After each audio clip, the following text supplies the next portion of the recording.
Similar, guys. So I sent a video that's around breakups. So it's literally like a little podcast where Uche Shetty is interviewing Esther Perel, who is a relationships counselor, and it's so crazy because I speak a lot about relationships. I speak a lot about relationships in the Black community, and I don't think I've ever done something about breakups.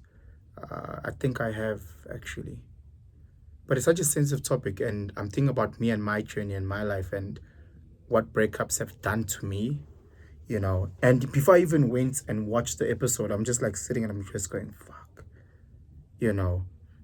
And the topic is should or shouldn't you leave your partner, whatever those type of.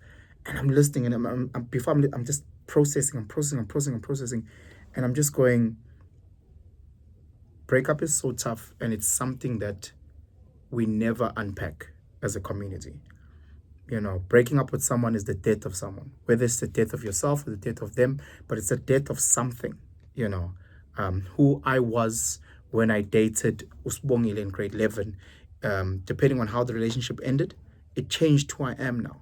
If the relationship ended in a very, very horrible way, a dark way, there might be certain parts of me that have died. I've seen so many of my friends who maybe have been cheated on, you know, and the pain of finding out and that process, and when they break up, the way that they move into the next relationship, it's almost like hello, high water, this won't happen again. So that past died. That part of a person died. It's such a fascination because you date someone, you marry someone, whatever the case may be, and when you guys break up, you also have to break up with friends, with family. I know I made a video about no longer giving people access once you guys break up. So if you're dating me and you have access to my family, my mom, my brother, whatever the case may be, once we break up, you don't have access to them anymore, because the next lady who comes into my life, they need to have access. So now all of a sudden, you and my mom always did this thing on a Sunday where you went for coffee.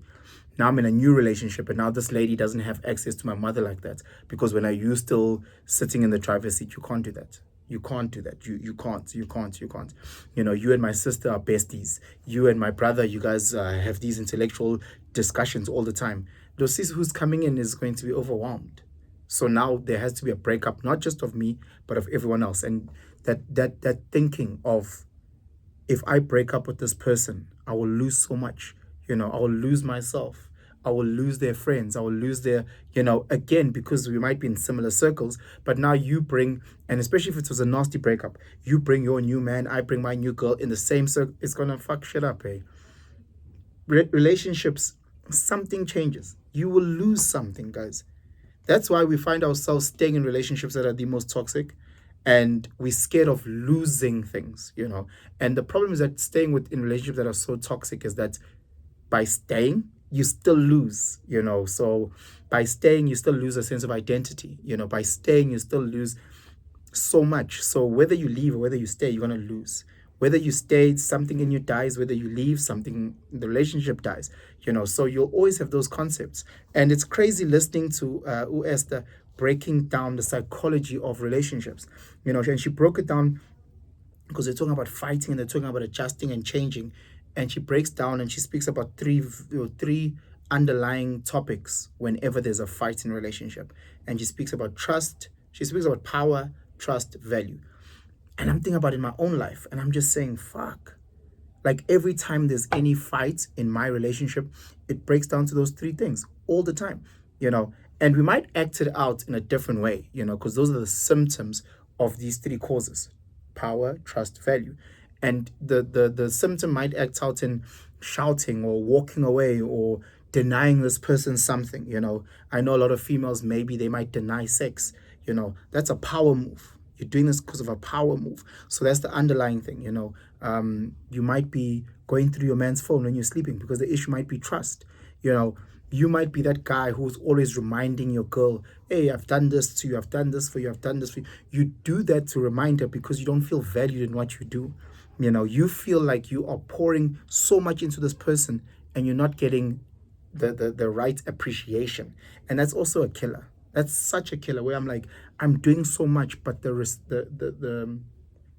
you are not reciprocating, if that's the word, what I'm putting in. So it goes to power, it goes to trust, it goes to value.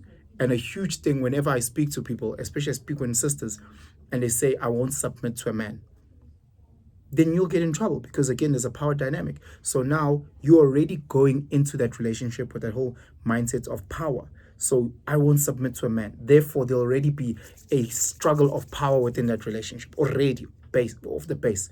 And when you guys separate, one of the main reasons will be that. One of the main reasons will be that because it's a power fight.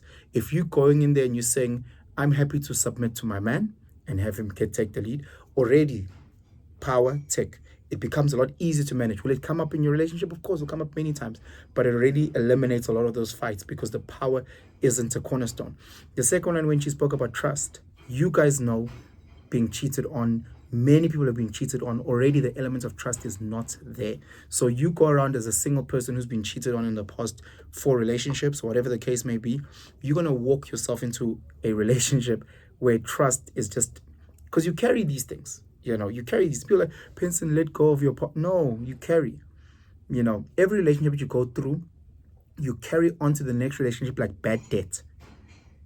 Unless you go to counseling and you rectify all your shit, which 99% of us don't, unless you go to counseling and you fix all that debt that you've incurred in your past relationships, I promise you they're going to go into your next relationship. So when you went to Capitec and you owe Capitec 50,000, and you went to Absa, you owe them 100,000, you went to Netbank, you owe them 100,000, you went to Standard Bank, you owe them 20,000, you went to Banban.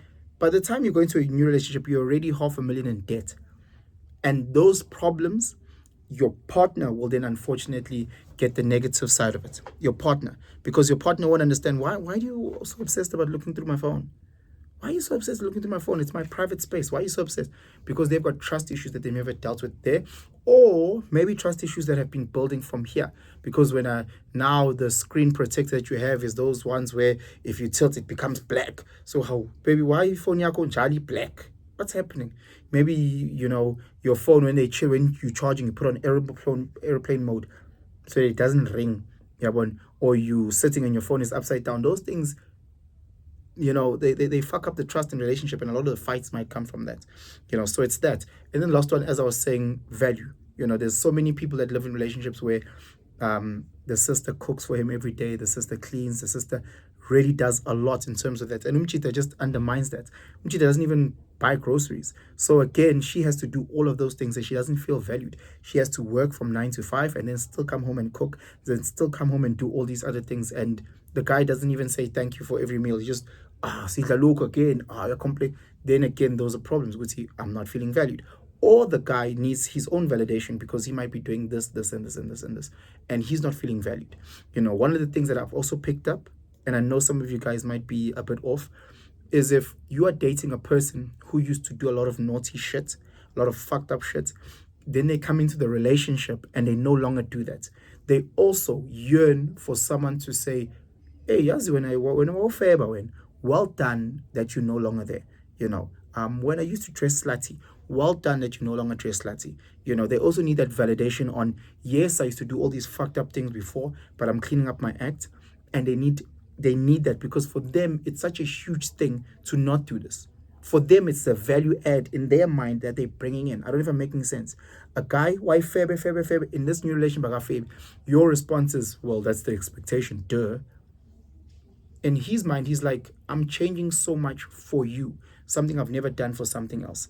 No different than when a sister who's never cooked, for example, for any of her exes, when she comes and she starts cooking for you, and then your response is a change, is like, duh, woman value must cook for a man. It breaks her. It really does, because there's value in the fact that she's willing to change a little bit of who she is for you. So those 3 things have really been playing in my mind, and I was thinking about it as she said, as Esther was saying it, and I'm going, shit. Okay. And one of the things that I truly believe in like cause and effect. I believe we might see someone, let's say, getting slapped. Oh, you slapped. And I always say, what was the cause of that slap? It's not just that the slap comes out of nowhere. What is the cause of that slap? There's always cause and effect, And when I'm breaking these things down, I'm looking at the cause and effect because I know I can't change my partner. God knows I've tried. God knows I try. But I can't ultimately change her. What I can do is that I can change myself. the cause. So she might be the effect, cause and effect, or she might just be her. So if, for example, I don't like the fact that blah, blah, blah, blah, blah, blah, blah. Let's say she calls me by my name and doesn't call me baby or sweetie, whatever. Let's say I want that pattern to change. Instead of me constantly saying, call me baby, call me, when she calls me Benson, I just ignore her. I ignore her until she tells me, she calls me what I need to be called. I know it's a silly example, but again, if there's her behavior that I don't appreciate, I can't change her. I've tried.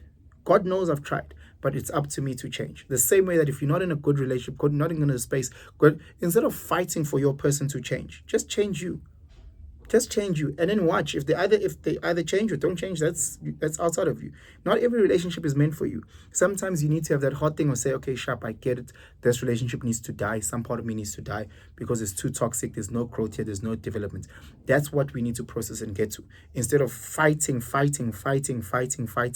and you not changing and they not changing, but magically you are hoping for something to work out. That won't help. How will that help? It's impossible that it helps. It's very, very simple. You work on you.